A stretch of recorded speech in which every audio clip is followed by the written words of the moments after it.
Hello, my name's Alana and I'm 30 years old. I had the most audacious husband under whom I endured a lot of neglect and hurt. But thankfully, the universe had my back and karma came back to him pretty quickly. Let me start with how I met my ex-husband, Clive.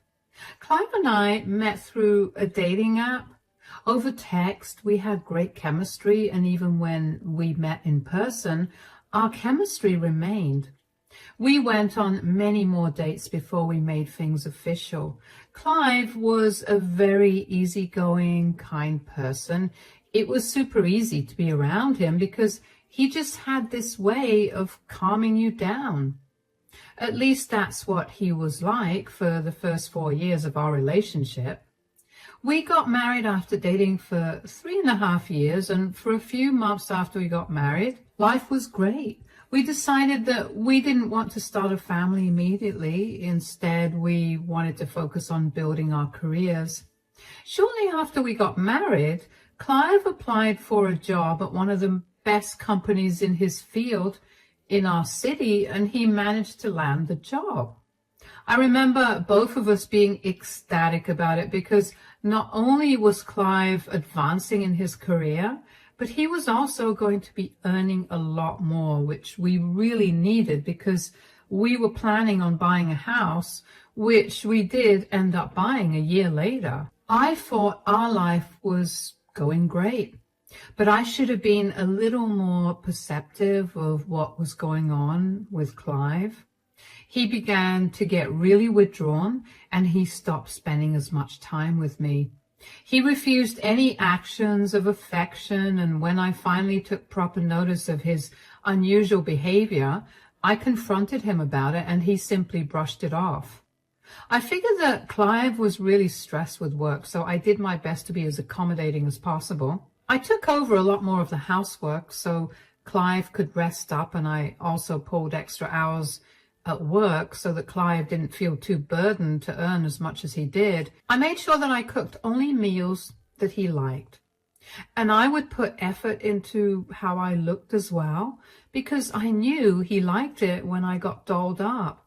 I would plan dates for us, and I would find many different ways to make him see that I cared about him and I wanted the best for him. Even so, I noticed that Clive was barely grateful for it.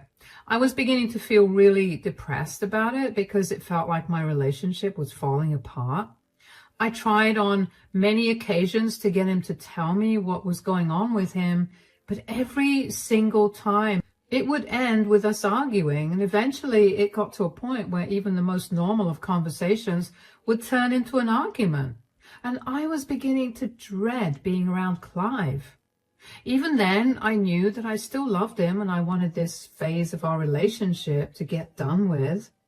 And then one day, Clive came back home from work and told me that he had to tell me something.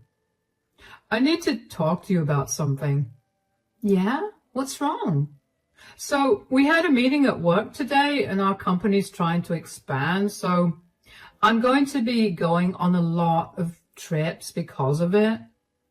Oh, is this a permanent responsibility or a temporary one? Are they going to be giving you a pay raise or some benefits? Why does that matter? It's part of my responsibility now. It does matter, though. We were just discussing that we wanted to start a family since we're doing well financially. If you keep traveling, that will be impossible. I don't want to be pregnant when you're not around, and I don't want to raise a child without you here either. Why do you always have to go against me? Why can't you ever just be happy for me? I am happy for you. I just need some clarity so we can adjust our goals. Why are you getting so defensive? Are you hiding something from me? Hiding? You think I'm lying about this new responsibility of mine? I didn't say that, but since you did just now, are you? Why would I lie about that? You were the one who brought it up. I don't think that at all. Good, you better not think I'm lying, because I'm not. Look, I'm not happy about this either, but I'm literally working for the best company in my field. We're living comfortably thanks to my job here, and if I don't do my work, I could get fired. I get that. I'm just asking you how long this is going to go on. A year? 2 years? Are there literally any benefits to this? Like maybe a promotion? There's none of that. It's just become part of my responsibility now, and I have to do it. Isn't that unfair and odd? Whatever it is, it's helping us pay the bills, so we shouldn't be complaining about it. I mean, I guess you're right. Are you seriously not upset with the increase in workload and no benefits from it? No, I'm actually happy because I get to build a few more skills. That way, maybe I can move on to a better job in another place. Another place, like moving to a different state? Because if that's the case, you're going to have to do some serious rethinking. I told you since we met, I'm not going to move away from my family. We'll figure all that out later. For now, you just need to know that I'll be traveling a lot and you're going to be alone. All right, if you think this is the right path for you, who am I to shoot you down? I couldn't wrap my head around why Clive was being so defensive. I had no problem with him traveling for work, but I couldn't help but wonder why he suddenly had to take on more responsibility when those responsibilities were not being compensated. Even if they were, I couldn't help but wonder if Clive was hiding things from me. If he was, why did he feel the need to do that? It wasn't like I was going to stop him or take his money away from him. This was all that went on in my mind over the next few months as Clive began to travel extensively for work. He would be away for a maximum of 2 weeks, but sometimes it was only a few days. I never got any information about where he was traveling or when he'd be back. I was beyond baffled. I saw no reason for him to be so secretive, and no amount of confronting him got me answers. I tried my best to talk to him about why it was important for us to communicate, but he would always shut me down and tell me that he was tired from work. That was his go-to excuse whenever I needed to get out of a conversation, which, believe it or not, he even began using on his days off. I felt even more powerless at this point. If I thought my life was pathetic before, now, it was downright miserable. I did my best to go above what I was doing before. Being alone at home for so long made me feel so lonely, so I figured that Clive was probably feeling that too. In hindsight, I do realize that I wanted to feel so secure in our relationship that I began to project my feelings onto Clive, who, as you'll find out, is a man who's incapable of being a good partner. Anyway, I learned to find patterns in Clive's business trips. I figured since he wasn't going to give me the dates and times himself, I would have to do my own research to figure it out and greet him when he arrived. I figured out how to access Clive's business email, and I got onto his work calendar where I could see all the trips he had scheduled. It should have bothered me back then how they were marked in a very secretive manner there too, but I paid no attention to it because I was too busy coming up with how to be a great wife.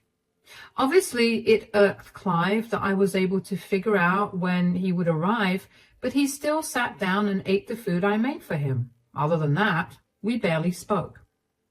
One day, after Clive returned from a 2-week trip, I greeted him happily at the door. I decided to talk to him about his behavior because I was nearing my wit's end yet again. I couldn't keep going like this, so I tried to approach the subject as carefully as possible. "Welcome back from your trip." "Yeah, don't bother with that." "What? What do you mean? I'm just trying to welcome you back home. I missed you." "Didn't you miss me?" Yeah, I just mean that there's no need to be so mushy." "If I'm not mushy with you, who else would I be mushy with?" "Look, I've had a long week and I would really like some time to myself." Uh, sure, but I need to talk to you about something. I've been noticing this for a while, and I've been hoping that you'd come and talk to me about this naturally, but since you haven't, can you stop rambling? Just get to the point. Yeah, this is exactly what I wanted to talk about. Why are you so rude and impatient? Before you started traveling for your job, you were nice and calm, and now you're always up in arms about everything I do. Is something bothering you? Alana, I'm just exhausted, okay? I've seen what your exhausted looks like, and believe me, this isn't it. I know there's something you're not telling me, so could you just tell me already?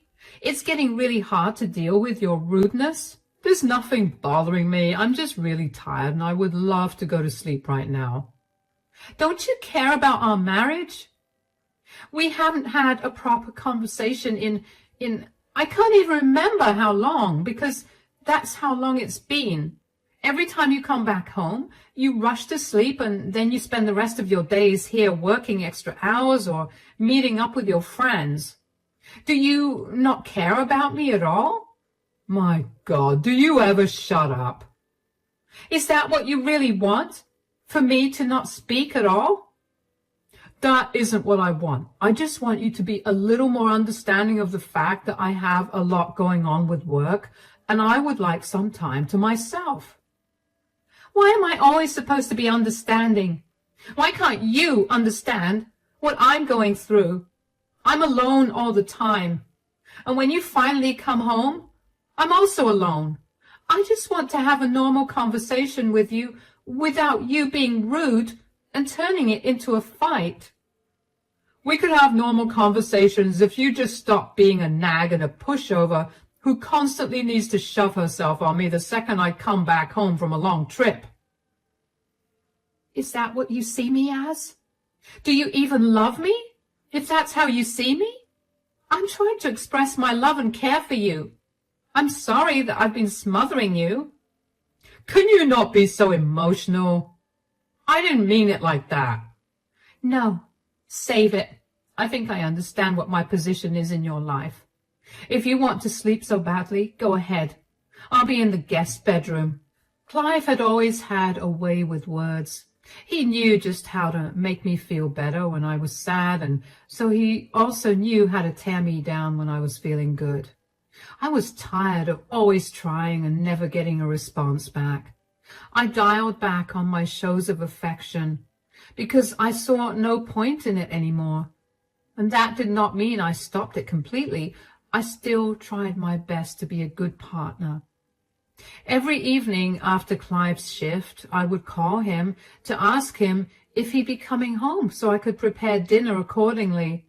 But one particular day, he wasn't answering his phone. I tried to contact him many times over 5 hours and still heard nothing from him, not even a text. I was beginning to panic, and just as I had worked up the nerve to call the police and report him as missing, Clive came back home. In relief and anger, I ended up yelling at him. Why weren't you answering your phone? I was worried sick about where you were. Do you know how late it is? I just had a tough day at work, and I don't want to come back home to screaming. Look, I'm sorry for yelling a little, but you have to understand I was freaking out. Why didn't you answer your phone? If you were in no mood to talk, you could have at least just shot me a text telling me you'd be late. I'm home and I'm safe. Is that not enough for you? Yeah, I guess. I'll reheat dinner for you. Just let me know if you're going to be late tomorrow too, so I can prepare dinner accordingly. You won't have to do that. What? Why? Are you going out with your colleagues for dinner? No, I'm going on a trip with my secretary. What? Why? Or what about the rest of your team? Well, do I really have to spell this out for you? It's a trip only for the two of us. I've been saving up for months so I could take her on this trip. I'll be back in 2 weeks. Are you shamelessly telling me that you're having an affair with your secretary? Oh, good. You understand what I was saying. What is wrong with you? How could you just tell me this like it's no big deal? Because it's not a big deal. A lot of men my age have affair partners. Surely this isn't news to you? Yeah, and all those men are disgusting. I never expected this out of you. How long have you been seeing this woman? I don't know why this is any of your business, but I've been seeing her for a little over a year now. Oh, wow. You've been cheating on me for a year, and you still let me believe that our relationship was worth saving. You saw how much effort I was putting into reviving our spark, and you just let me do all that even when you knew that I was never going to get you back. How heartless are you? There's no need to be so dramatic. You just don't satisfy me like you used to, so I looked out for somebody else. If this satisfies you at all, you'll always be the woman I love the most. Candace is young, but she will never have what you and I had. It's a shame that you got annoying, really. Excuse me? Are you hearing how insane you sound? I'm not insane. You're just being too emotional to see reality for what it is. Men get bored of their wives eventually, and they find pleasure in other women. This is how the world works. You need to get on board with this. I can't even look at your face right now. You're a disgusting person. You'll get over it soon. I'll be back in 2 weeks, and I'll be arriving at night, so make sure dinner is ready by then. Do me a favor and never come back. I couldn't care less about your stupid dinner. I went into the guest bedroom and locked the door behind me. I couldn't believe the man I married turned out to be an ugly monster. How could he so casually tell me that he was cheating on me with his secretary? Was I really of no worth to him? Did my efforts do nothing for him? All the time that I had spent crying because of how inadequate and useless I felt as his wife was unnecessary because he had made up his mind. I was worthless to him, so he moved on to someone younger and better. I cried the entire night, and I fell asleep only after Clive left the next morning for his trip. When I finally woke up in the afternoon, I felt horrible. I couldn't believe what my life had become, so I called my best friend, who rushed over as soon as she could to support me. She helped me pack all my things up, and I moved in with her temporarily. She was my shoulder to cry on for the rest of the day, and I couldn't have been more grateful for her. The next day, she asked me if I'd be okay with going outside for a walk and then a coffee with some of our mutual friends. I figured I could use some company because being alone with my thoughts was not fun at all. At the coffee shop, at some point, I needed to get myself an extra napkin, so while I was waiting at the counter, someone tapped me on my shoulder. I turned around and found an oddly familiar man. Hi, excuse me, are you by any chance Clive Morrison's wife? Yes, I am. Why? I'm his boss, Heath. I happen to recognize you from the photograph that Clive has on his desk. How are you? Oh, it's nice to meet you. I'm doing good. What about you? I'm great. The hospital you were at must have done some miracle to get you healed so fast. I'm sorry? What do you mean by the hospital I was in? I heard that you were in a serious condition at the hospital. Were you not? I haven't been admitted to a hospital in my entire life. How in the world did you get that information? Well, that's what Clive told me because he requested 2 weeks off. What is he up to if not tending to you? Ah, I was wondering how he managed to get off from work. He's not taking care of me. He's on a romantic trip with his secretary. Candace is with him? What? Oh, did you not know? They've been seeing each other for over a year now. What? Oh, that would explain a lot. So, have you ever been too sick to do anything? Because Clive's taken off a lot of times in the last year, and so has Candace. I haven't been sick. I can assure you that Clive has never been home once to help me out. Oh, wow. I mean, now that I think about it, I feel so stupid for not thinking that something was off with the way that both of them kept taking off days together. If you don't mind me asking, when did you find out about this relationship of theirs? And are you still with Clive or are you divorced? I only found out about his affair 2 days ago when he came home late from work and decided that was an appropriate time to tell me that he was going on a trip with his secretary. I haven't even had the chance to deal with my emotions, but I will be filing for a divorce tomorrow.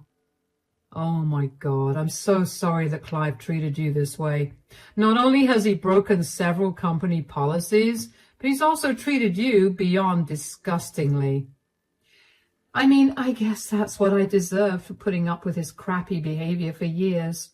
No, you do not deserve any of this. Look, I will look into what I can do about his job position at the company, but as someone who's had to divorce their cheating spouse, believe me, you need to do that as quickly as possible. Yeah, I will. Thank you. No, thank you for bringing Clive's affair to light, and take care of yourself. And if you find yourself in a tough spot, I'm sure I could find a position for you at my company. Here's my card. Feel free to call whenever you need to. Thank you so much. I'll definitely give you a ring if I need it. At that time, I couldn't wrap my head around the fact that I just happened to run into Clive's boss like that. Because when I think about it right now, the odds of that happening truly are slim to none. At that time, I was just more shocked that Clive's boss was unaware of the affair that was going on under his nose. It made me feel a sick kind of happiness, knowing that I had possibly ruined Clive's life.